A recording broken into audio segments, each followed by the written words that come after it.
a todos, bienvenidos a TN Central, aquí con Nacho Otero, con una noticia dramática de último momento, un atentado que ya se adjudicó ISIS en Melbourne, Australia. Para más información está nuestro compañero Franco Mercuriali desde la redacción. Sí, exactamente, Nico, Nacho, 5 de la tarde, 40 minutos, hora de Australia, en la ciudad de Melbourne, y nada más que 2-3 días después de los atentados en la ciudad de Londres, volvió a ocurrir un ataque de ISIS con el estilo que vino ocurriendo en Europa. Estos lobos solitarios que atacan de esta manera. La víctima es una persona, es un hombre que murió, además del terrorista que fue abatido una vez que tomó como rehén a una mujer. Salió, disparó contra la policía, hirió a 3 agentes policiales que se están recuperando, que no están en grave estado, pero fue abatido de forma inmediata en el lugar. Lo más llamativo de la noticia son los antecedentes que tenía este hombre, que además tuvo tiempo de llamar por teléfono. Fíjate vos, a la redacción de Seven Network llamó por teléfono. Allí dijo que realizaba el ataque en nombre de ISIS y de Al Qaeda. Después una agencia de noticias también dio el comunicado confirmando que ISIS estaba detrás de este atentado. Pero este hombre tenía antecedentes. En el 2007, acusado de robo a mano armada, también tomó rehenes a pasajeros de un tren también en la ciudad de Melbourne. Dejó a un hombre con heridas de cuchillo. Y en el 2009 fue absuelto después de enfrentar un juicio por atacar una base militar nada más y nada menos que en la ciudad de Sydney. Después cumplió, escuchá, 3 años de cárcel por entrar a una vivienda, atacar a un hombre y a una mujer. Así y todo, este hombre volvió a actuar en el día de hoy, en este día lunes, en la ciudad de Melbourne, matando a una persona, tomando de rehén a una mujer y además reivindicando todo esto con un ataque terrorista de ISIS y de Al Qaeda, confirmando un poco lo que venimos diciendo de esta historia de los lobos solitarios. Sí, después de los atentados de Londres, además, ¿no? El terrorismo llamó a cometer atentados en todo Occidente mientras dure el Ramadán, ¿no? Que es esta fiesta religiosa que tiene que ver con el Islam, que por supuesto es pacífico, pero estamos hablando del terrorismo radicalizado. Y estamos viendo imágenes, Nico, de Sampaoli, de la selección argentina, llegando a Australia, porque el ataque terrorista, curiosamente, fue a 20 minutos de donde está alojada la selección nacional, en un hotel, hasta el día sábado, donde juega un amistoso frente a Brasil en esta ciudad de Melbourne. A muy pocos minutos del hotel de la selección argentina ocurrieron estos disparos, esta toma de rehenes, y esta muerte, ¿no? La del terrorista y la de la persona, de este hombre que estaba en la zona. Insistimos en que todo fue tomado como un ataque terrorista por la reivindicación que hizo ISIS y este hombre que llamó a una redacción y dijo que el atentado que estaba llevando a cabo era en nombre de Al Qaeda y de ISIS. Generalmente lo que sucede es que en este tipo de casos, bueno, acá tenemos incluso el antecedente de que el mismo hombre llamó a una cadena de noticias, pero hay distintas agencias que son del Estado Islámico, que son precisamente las que vía Twitter lo que hacen es confirmar y adjudicarse distintos atentados. Ahora, respecto al antecedente, esta es la primera vez que sucede con una toma de rehenes, o una de las pocas veces en donde ISIS hace un ataque con toma de rehenes. Sí, por eso me contaba la curiosidad de que este hombre ya tenía antecedentes cuando ISIS no existía, ¿no? O sea, estamos hablando de una persona ya violenta en el 2007, ataques en el 2009, cuando esta red terrorista todavía no existía, no se había creado, en ese momento Al Qaeda. Si querés, Franco, repasá esos antecedentes porque suena muy fuerte como para que lo hayan dejado libre o sin, digamos, vigilancia, ¿no? A mí me llamó mucho la atención, o sea, es decir, estamos viendo semana tras semana ataques de este tipo, ¿no? De lobos solitarios que actúan de esta manera, o manejando un camión o un auto atropellando gente, o en este caso atacando a una mujer. Hay que recordar el dato de que Australia es parte, digamos, de los países junto a los Estados Unidos que están en Siria y que de alguna manera también estaban amenazados ante esta red terrorista ISIS. Pero el dato es que en el 2007 esta persona ya había atacado, mira, a una mujer puntualmente, acusado de un ataque con un cuchillo. Tomó rehenes en un pasajero, en un tren en esta misma ciudad de Melbourne. Dejó a una persona herida de cuchillo en el 2009. Después tuvo una acusación de haber atacado una base militar en la ciudad de Sydney, muy cercano a Melbourne. Y el último dato son, Nico, los 3 años de cárcel que cumplió o sea que fue condenado, cumplió cárcel, después de entrar a una vivienda, atacar a un hombre, atacar a una mujer, y fíjate, ¿no? Salir en libertad y volver a cometer un acto muy parecido a los anteriores, al del 2007 y al del 2009. Sí, no, y también desde Estado Islámico lo que habían contado es que no necesariamente tenía que ver con lobos solitarios exclusivamente, sino también con cualquier persona que en pos del Estado Islámico precisamente realice un atentado, ¿no? Exactamente, Nacho. Las informaciones que tenemos hasta ahora es que obviamente en Australia están siguiendo con mucha atención y con mucha preocupación porque no habían tenido en su territorio antecedentes como esto de la gravedad de que el ISIS adjudicara un ataque terrorista. Recuerden ustedes las declaraciones de estas horas de Theresa May, la primer ministra británica, que llamó a endurecer las leyes en Gran Bretaña después del último atentado en Londres, que es prácticamente el tercero que ocurre en muy pocas semanas. Ahora, que el ISIS ataque en Europa y en esta ciudad de Melbourne, estamos hablando no solo de países del primer mundo, sino ciudades turísticas muy importantes, bueno, empieza a preocupar obviamente a las autoridades políticas que encuentran dificultades para saber cómo tratar este tipo de amenazas, ¿no? Cuando son estos lobos solitarios, como se los llama, la verdad es como muy difícil imaginar cómo controlarlos. Esta persona en particular tenía antecedentes, ya había cumplido una condena, habría que seguirlos uno por uno, y eso también podría chocar con las leyes. La verdad que es como una situación inmanejable o incontrolable. Exactamente, él tuvo una condena, la cumplió por los hechos cometidos y no, digamos, las autoridades australianas, si bien tenían obviamente información, porque una persona condenada con antecedentes, jamás imaginaron que trabajaba para esta red terrorista. Así lo manifestaba una de las autoridades de Australia respecto a este nuevo ataque, en este caso en la ciudad de Melbourne. Y con la novedad o no de que publicita él mismo, ¿no?, el atentado llamando a un medio periodístico. Cabe preguntarse cuánto tendrá, ¿no?, realmente el ISIS que ver en esto y cuántos son las propias personas violentas, ¿no?, las que se adjudican ser parte de una red terrorista. Muchas gracias, Franco Mercuriali. Un atentado terrorista en Melbourne con 2 muertos, una persona víctima del terrorista y el terrorista finalmente abatido a 20 minutos de donde está en este momento la selección argentina de fútbol.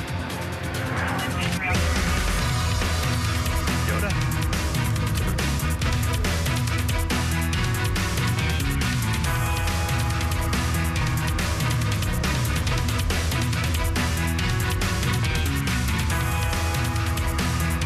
Ahí estamos viendo a algunas de las autoridades más importantes de la justicia y la seguridad en la Argentina en los Estados Unidos.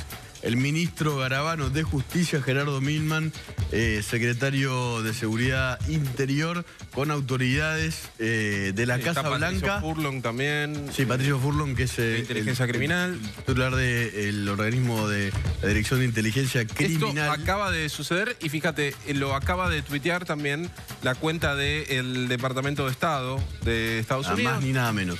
Que dice, bueno, hoy en el Departamento de Estado, reunido con ministros argentinos, y esto acaba de suceder y fue una reunión de el tema del contraterrorismo.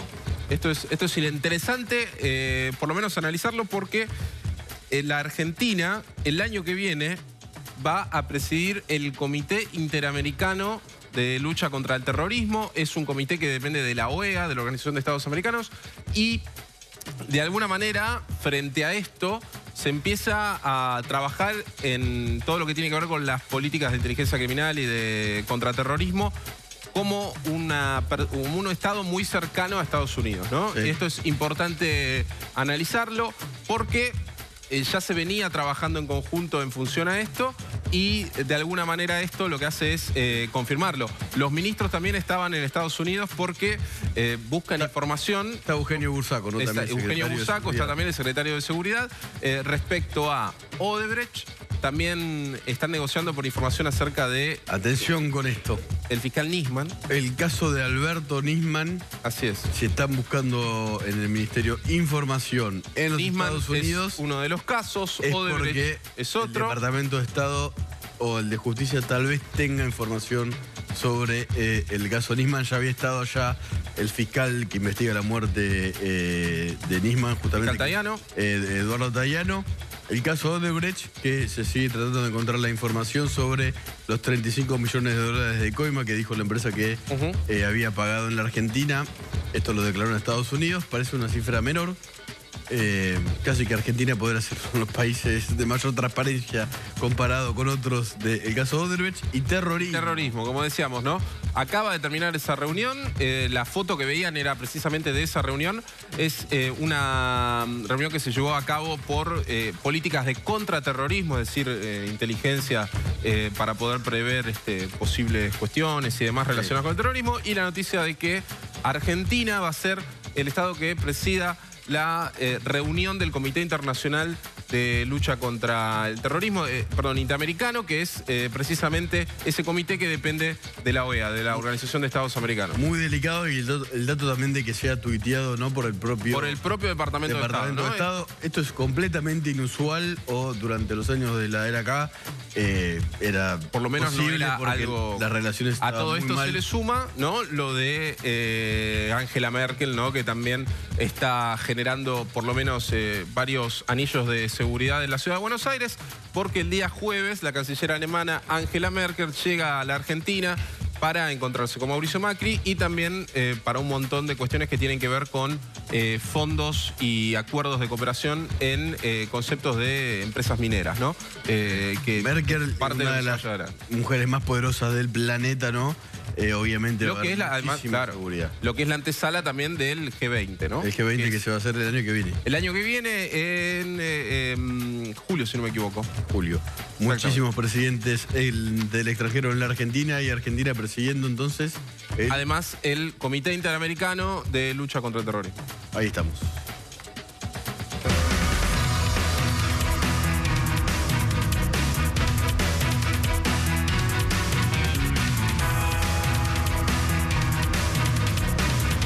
El Otero está asustado. Porque veo todo una gran esto. cantidad de papeles. La última vez que tuviste tanta cantidad de papeles juntos arriba de una mesa, los desordenaste todos. Por eso estoy un poco preocupado, pero esta vez te tengo fe. ¿Qué es esto? Un poco perdido yo. Aldo Duckler fue un denunciante que falleció en las vísperas, ¿no? Denunció a los Kirchner y a otras personas más en la UIF y murió 48 horas después. Dijo que iba a presentar papeles sobre cómo se manejaron los fondos de Santa Cruz. Las famosas regalías petroleras que se cobraron en el 93. Fueron 600 y pico de millones de dólares en un primer momento, que llegaron a ser 1.100, y jamás, ni Néstor, ni Cristina Kirchner, ni los gobernadores que le siguieron dieron algún tipo de explicación o de información pública sobre qué hacían con ese dinero, que fue manejado por Aldo Duckler desde su financiera Mercado Abierto, investigada, entre otras cosas, por haber manejado dinero del cártel de Juárez. sí. Fue sobreseído. Del Credit Suisse, del Banco Suizo. Esto va a ser un quilombo, pero no importa. Sí. A ver, la denuncia de... Estos son los papeles de Duckler. Todos estos son los papeles que... La gran mayoría, por ejemplo... ¿Y de qué hablan? ¿De qué? ¿De los fondos? Sí. A ver, vamos a... ¿Manejó Aldo Duckler los fondos de Santa Cruz? Sí. Acá se va a ver la dirección gobierno es de detalle Santa de Cruz. fondos. Sí. Corrientes 415, la oficina de Duckler. Dijo Duckler que iba a aportar quién manejó las cuentas y dónde estaban. Esta es una sola, del Morgan Stanley, en Washington. El número de la cuenta, si alguien quiere mandar un aporte vía SU, es 642-2137-21058.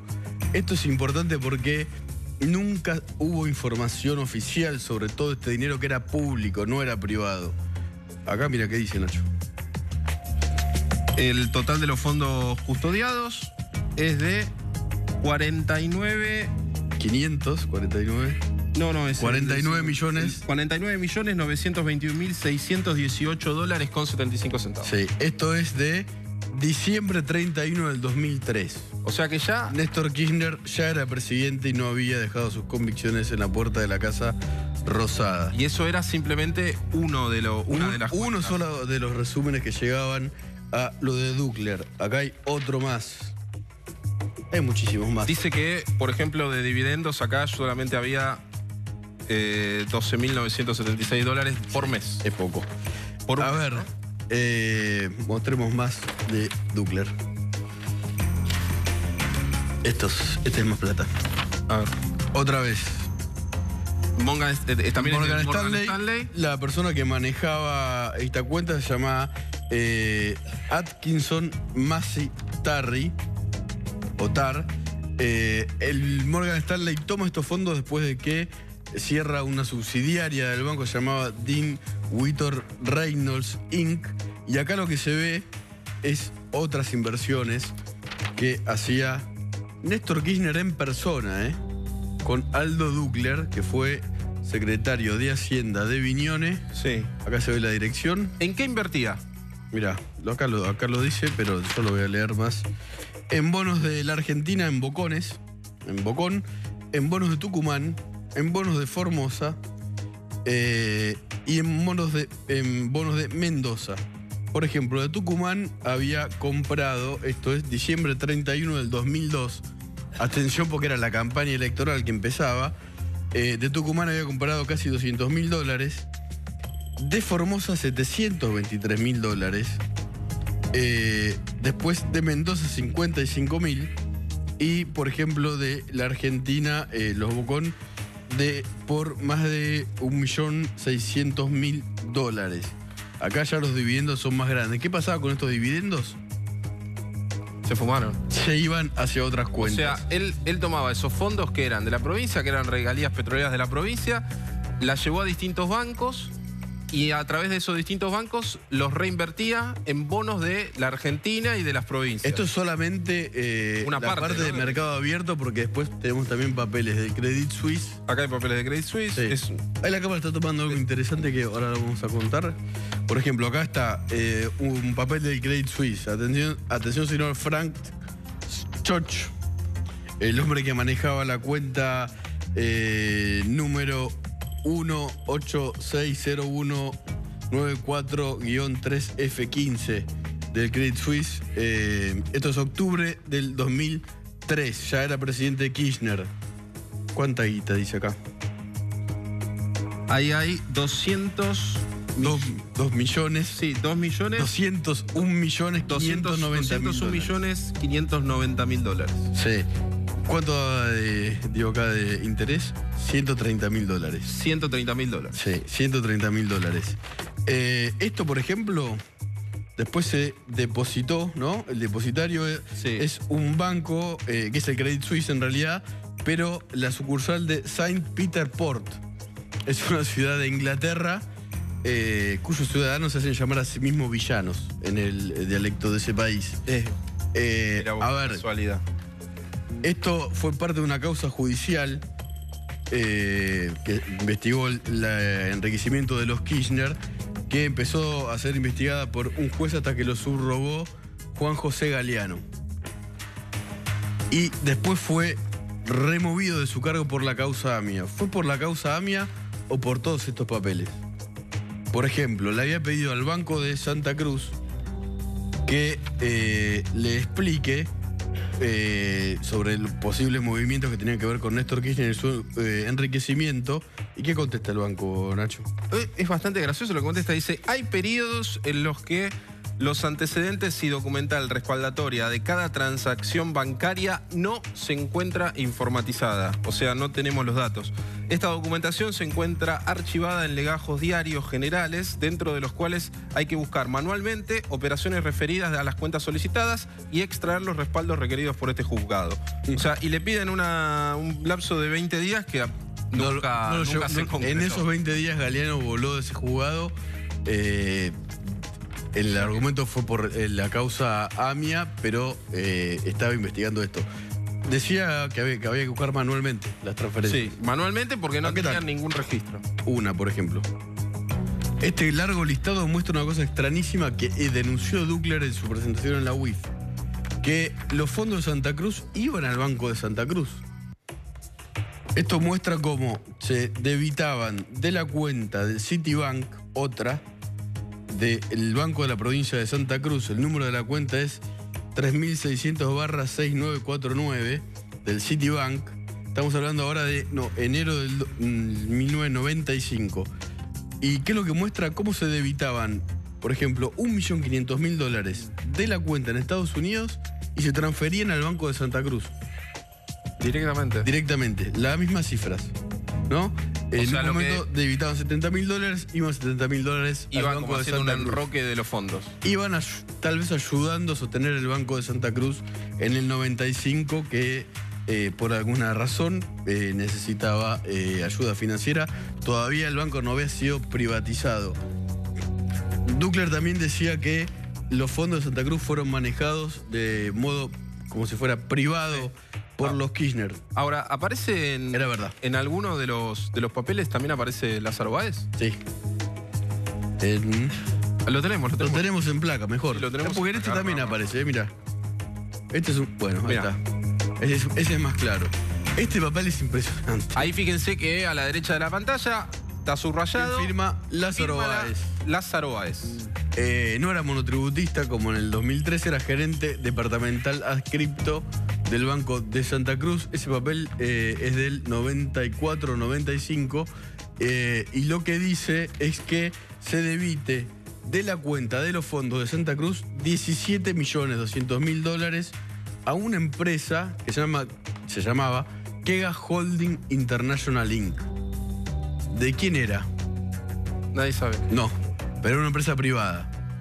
O sea $17.200.000. O sea que los fondos estaban por todo el mundo. Por todo el mundo, en Suiza, en el Reino Unido, en Holanda. Iban por orden de Kirchner, firmados por Lázaro, a empresas privadas. Acá Lázaro Báez también firma, esto es un fax que llega, diciendo manden $800.000 de la cuenta que tenemos en el Citibank al banco nuestro. La verdad que esto es lo que debería haber investigado la justicia y es lo que iba a denunciar, entiendo que Aldo Ducler, porque era información que él manejó los fondos de Santa Cruz. Hay papeles de todo tipo, yo no sé si sigo mostrando. Acá hay otro más. Citibank de Nueva York, julio 18 del 95. Piden $1 millón. No, perdón, sí, $1.500.000 para transferir desde el banco Dean Whittle Reynolds, donde estaba la plata, que era el Morgan Stanley, a la gobernación de la provincia de Santa Cruz. ¿Por qué? Nunca se explicó.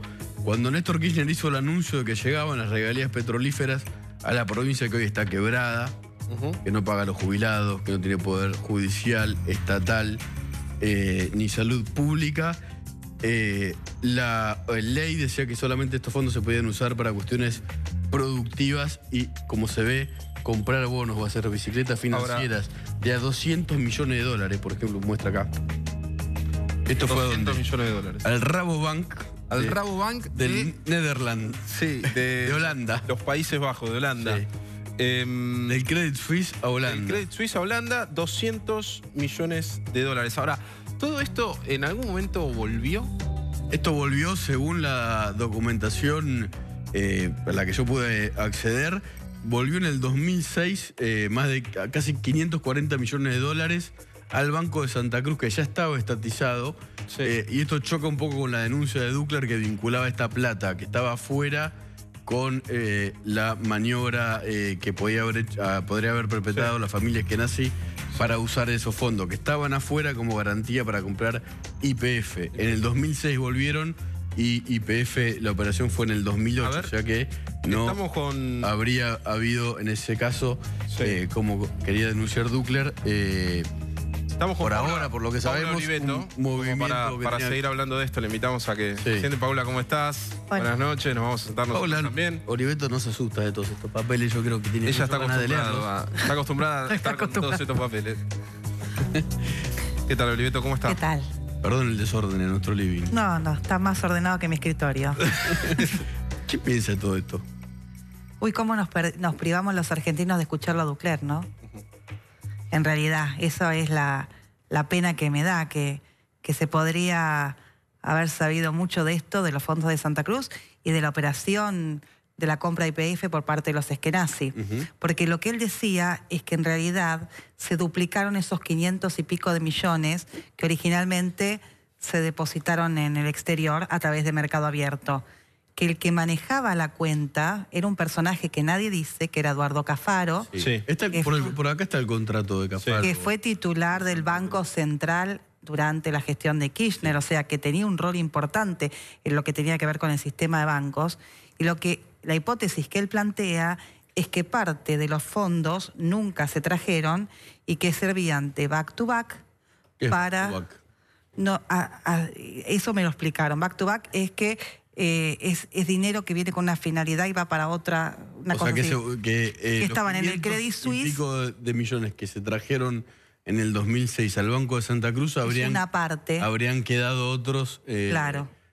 En el exterior, y que eso fue usado por las familias Eskenazi para comprar parte de YPF de parte de los Kirchner. Claro, al no tener en claro la trazabilidad de los fondos, de cuántos se incrementaron durante los años que estuvieron depositados en distintas cuentas del exterior, y que lo que decía es que el Credit Suisse es uno de los bancos que participó en la maniobra de colocación de fondos de Santa Cruz. Eso es muy difícil el grupo Petersen ahora que lo niega, pero bueno, la denuncia no se pudo investigar. Pero lo cierto, te agrego un tema, sí. Más allá de lo que diga el grupo Petersen, que se está defendiendo y es lógico, hay una denuncia iniciada por Carrió que tiene el juez Lijo hace por lo menos 9 años y que habla de la operación de Eskenazi con relación a la autorización dada por el gobierno del kirchnerismo con amplias ventajas para este grupo, que era un grupo con mucha relación con el gobierno de Néstor Kirchner ya desde la época en que estaba en la gobernación a través de su constructora Petersen Thierry-Cruz. Sí. Que fue en algún momento contrató a Máximo Kirchner. Ah, no sabía eso. Según los registros previsionales, el primer trabajo de Máximo fue ahí. En esa constructora. Y la verdad es que esto y la venta después de que se llamó la nacionalización de YPF a los argentinos, esto todo no se está investigando y la verdad que es una deuda de la justicia porque por esta canilla se fueron un montón de millones. Sí, es increíble ver agarrar cada papel no solo de Mercado Abierto. Acá, por ejemplo, no se compran bonos de distintas provincias, hay advertencias, insisto, manejos con empresas privadas que no tenían nada que ver. Eran millones y millones. Yo quiero millones agregarle una hipótesis a esta pregunta tuya: ¿por qué el Banco de Santa Cruz se capitalizaba a través de estos fondos? Claro, eso es. No nos olvidemos. Antes de que entren los Eskenazi, empiezan a traer dinero de los fondos al Banco de Santa Cruz. ¿Por qué? Porque Lázaro Báez, gerente, había otorgado créditos sin respaldo por 180 o más de 180 millones. Y esta situación de que no tuvieran respaldo generó un quebranto en el banco. O sea, el banco estaba quebrado y se sanea los fondos de Esa Santa es una Cruz. hipótesis de trabajo que hubiese sido bueno que nos lo hubiese dicho Acá están las transferencias. quien falleció, lamentablemente sin poder hablar. Estos son débitos del banco de Citibank al Banco de Santa Cruz. Claro, entonces, Citibank de Nueva York al Banco de Santa Cruz. Claro, se sanea el banco. Esta es linda porque está el fax a Lázaro Báez. Claro, se sanea el Lázaro banco Báez, dice arriba. y después se privatiza a los Petersen, a los Eskenazi. Claro, el banco quebrado no valía nada. No, entonces, ¿cómo? ¿Qué hicieron? Con estos fondos de Santa Cruz lo sanearon y después se lo entregaron a los Eskenazi. Y Lázaro Báez fue central en esa operatoria, en la de los créditos. ¿Se acuerdan de los créditos a Gotti para asfixiarla? Sí. Gotti es la primera constructora que se queda. Que compra además el grupo Báez. Y esa fue la operatoria. Te daban créditos, te asfixiaban con los créditos, a través del Banco de Santa Cruz se te quedaban con la empresa y después constituyeron este holding. O sea que en realidad todo se une y nos privamos la oportunidad de escucharlo a Ducler. Ahora, fue completamente ilegal que no se haya dado información pública, ni siquiera al Tribunal de Cuentas de Santa Cruz, sobre todo este dinero. Y la explicación hasta el Banco Central también da una explicación parecida a la que da el Banco de Santa Cruz, de que no se estaba digitalizado, era muy difícil de rastrear. Y tenías a Cafaro en el Banco Central. En el Banco Central, y está para el contrato por acá de Eduardo Cafaro, que según Ducler era una de las personas que manejó los fondos. El primer contrato con el Banco de Santa Cruz era por 4.800 pesos, con la gobernación de Santa Cruz. Se ríe Oliveto. Está por acá el coso. Es algo que me indigna la impunidad, porque todo esto pasó por la justicia y no pasó nada. Es más, hay otra denuncia más. En septiembre del año pasado, después de que nosotros difundimos parte de estos documentos, el propio Ducler se autodenunció en el juzgado de Marcelo Martínez de Giorgi para que se investigue esto. Fue con el mismo abogado que tiene hoy Roberto Durrié, y la causa pasó a Santa Cruz porque los fondos obviamente eran de ahí. Esto fue una decisión entiendo que del fiscal Carlos Stornelli, y en Santa Cruz la justicia... No hizo absolutamente nada. Bueno, no sé si falleció de muerte natural, todo parece dar que sí. Ahora, una persona... Estaba bajo estrés total. Claro, ¿qué crees? Quería denunciar, no tenía dónde ir, tenía documentación, quería ayudar a su familia, estaba amenazado, murió de un ataque al corazón, también tiene que ver con una muerte inducida, más allá de que si fuera traumática o no fue traumática. Es terrible, porque ¿sabés que está fallando en la Argentina? La justicia. Que si hubiese funcionado la causa del hijo, por ejemplo, si hubiese avanzado, creo que están estos días pidiendo una pericia después de 9 años, Cafaro hubiese tenido una instancia de justicia independiente para poder denunciar. Si funcionara la justicia de Santa Cruz, porque se autodenunció Ducler y fue a los juzgados donde ya sabemos que se nombran los parientes de los Kirchner en el sur, y este es el dinero que no está en la provincia. La provincia no puede pagar los sueldos. Es plata de los santacruceños. Que nunca se pudo utilizar, y que además la orden y la ley decía era para cuestiones productivas. ¿Y quiénes fueron los que cercenaban cuando los diputados de la oposición allá, los legisladores provinciales, pedían información sobre esto? Los diputados provinciales K, que decían no, eran Carlos Zanini, Héctor Icazuriaga, que después fue gobernador y jefe de la CIDE, y incluso en algún momento Cristina Kirchner. Ellos eran los que, cuando había diputados que decían, existe Dean Wheaton Reynolds Inc. Pero vos tenés que creer que la plata es tuya y que no es del Estado para manejarla como si fuera hay un papel privado. por acá que llega estaba a nombre de él. A nombre de, claro, obvio, llega a nombre de Néstor Kirchner en Mercado Abierto, ¿no? Ahora, ¿por qué cree que Ducler ahora empezaba a hablar?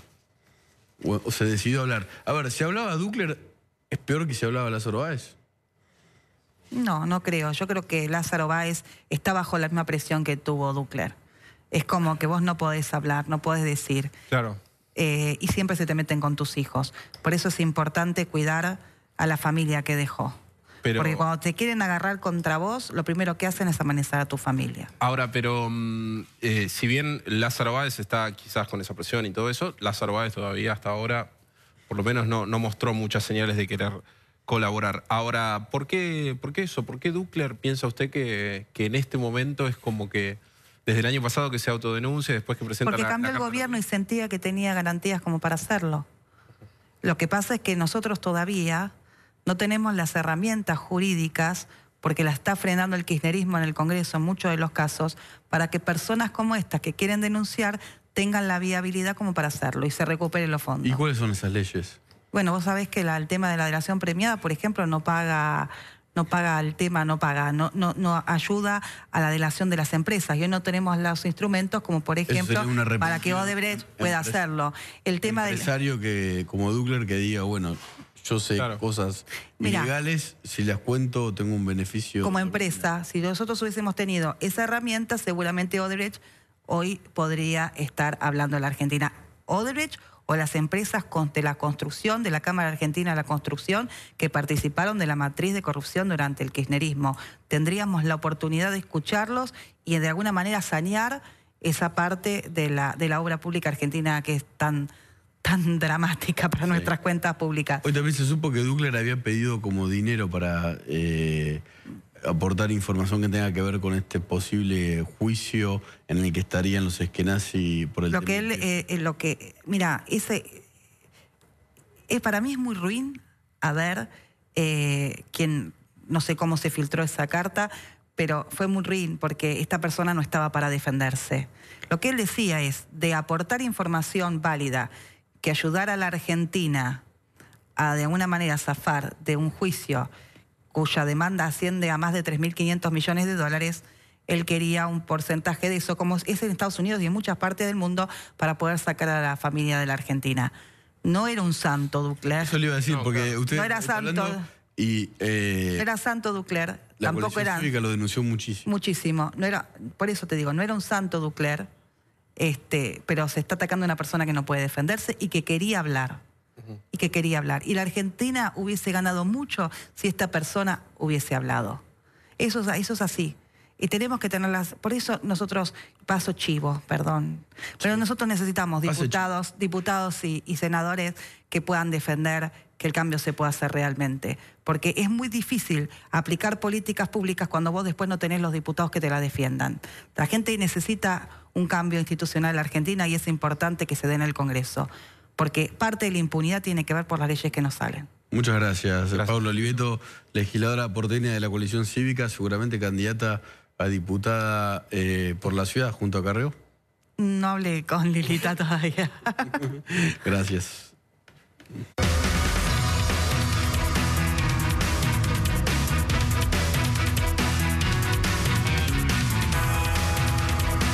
Bueno, la novedad del día tuvo que ver con una encuesta de una consultora de un hombre que trabajó durante los últimos años para Daniel Scioli, con cargos además importantes. ¿Por qué la novedad de la consultora de Marangoni? Porque dio como primero en la provincia de Buenos Aires a Cambiemos. A pesar de que Cambiemos todavía no definió candidatos para las elecciones en la provincia de Buenos Aires, es la primera consultora que muestra, a pesar de ser un exionista, que muestra a Cambiemos en primer lugar, a Cristina Kirchner en segundo lugar y un poco más lejos, en tercer lugar, a Sergio Massa y a Margarita Stolbizer. Tengo algunas novedades del día.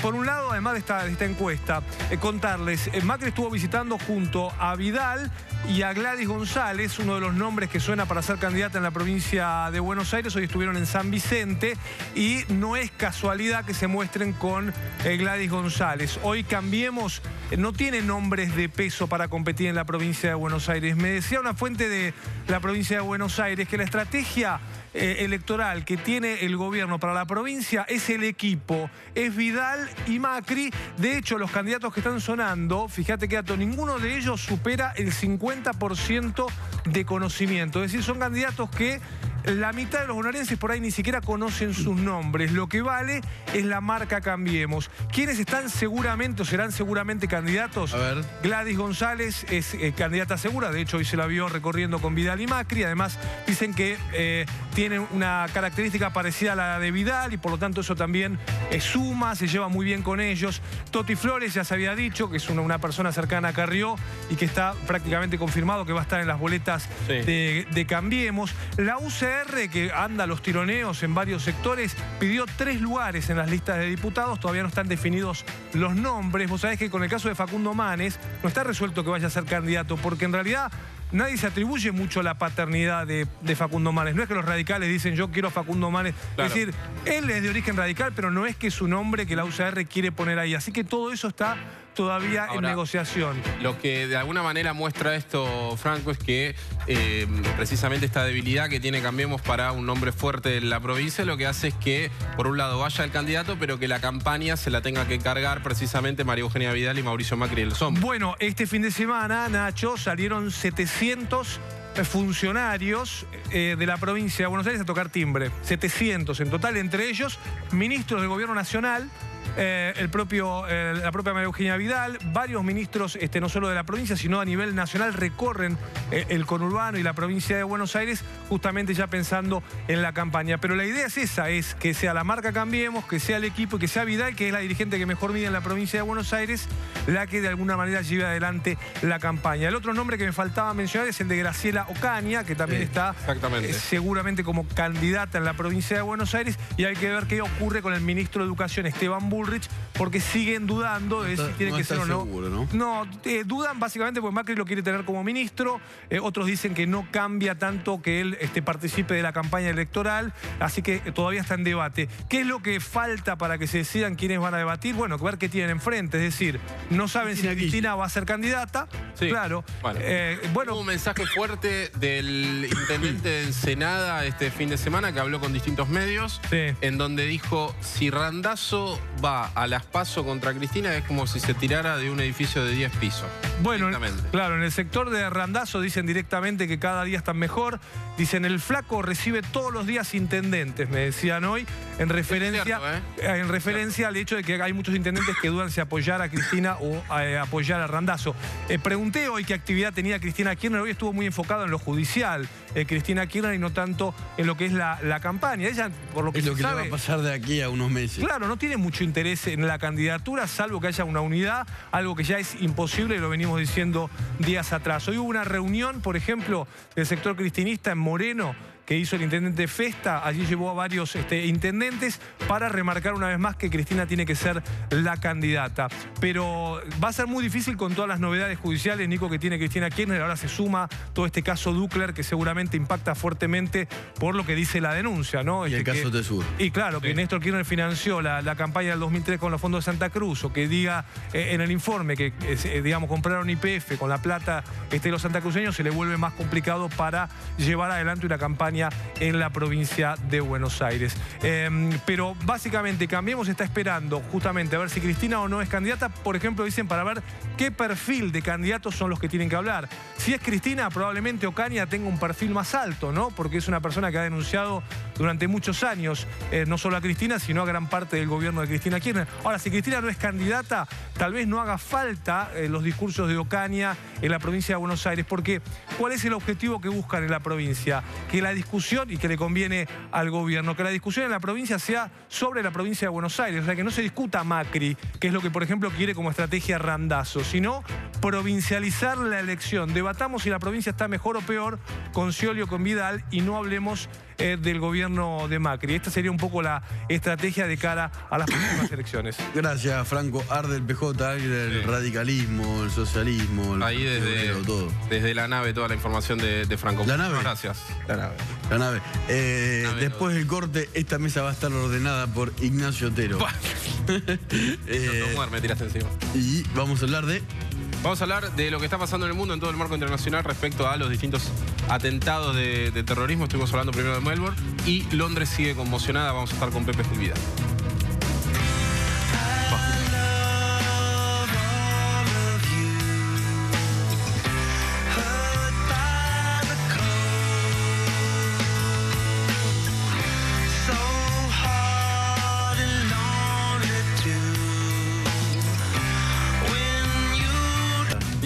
Lo ordenaste. Creo que lo dejé por ahí cerca del tacho, me parece que no, pero bueno. De última perdés el papel, ¿no? ¿Qué puede pasar? Está acá con nosotros nuestro compañero Pepe Gil Vidal. Gracias, Pepe. No, por favor. Para hablar de lo que pasó en Londres. Sí, lo que pasó en Londres, que está arrojando novedades a cada minuto. Miren, a esta hora es alta hora de la madrugada allí en Londres, y sin embargo los operativos siguen, hay bastantes novedades. Por lo pronto se han conocido las caras y los nombres de 2 de los responsables de este hecho. Eran 3 en total, pero 2 han sido reconocidos ya, están sus fotos circulando en todo el mundo. Uno se llama Quran Butt y el otro Rashid Redouan.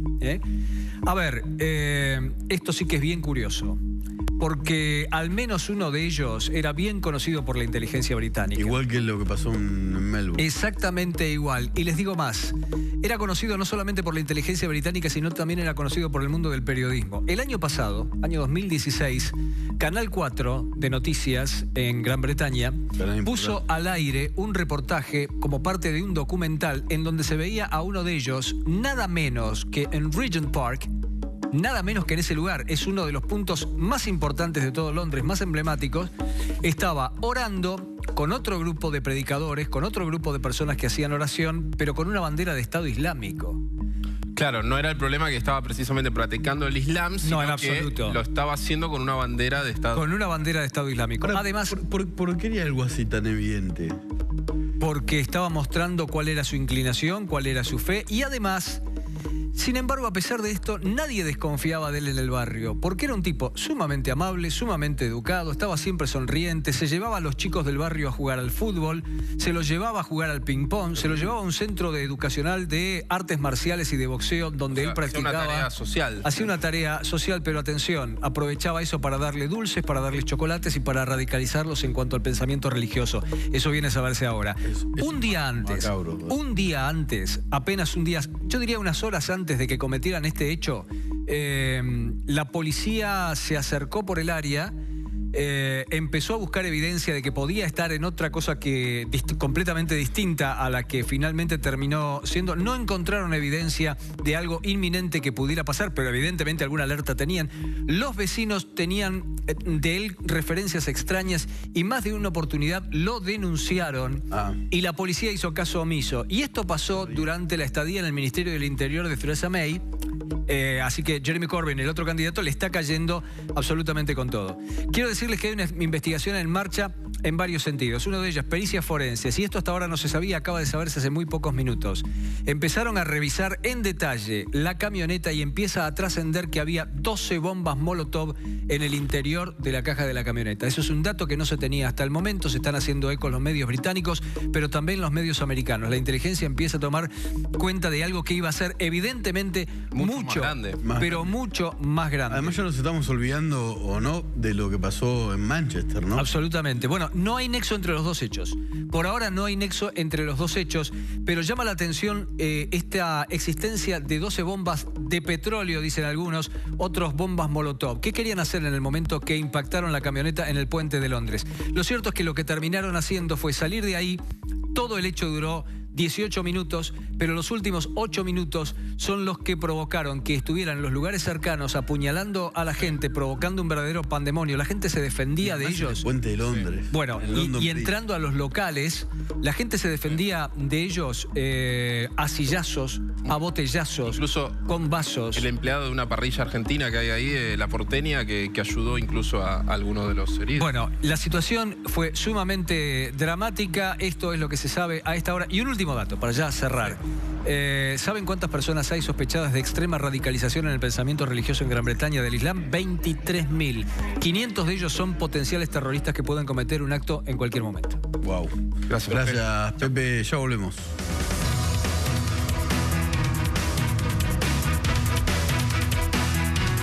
Ya no queda tiempo de nada, íbamos a seguir hablando. Quédense con alguien que no miente. Primero Carlito Balá y después Joaquín Morales Solán desde Llano con el fiscal Ricardo Sáenz. ¿Sí es? Siempre le digo a Nacho, gracias chabón. Y digo, éxtasis. Chau, hasta mañana.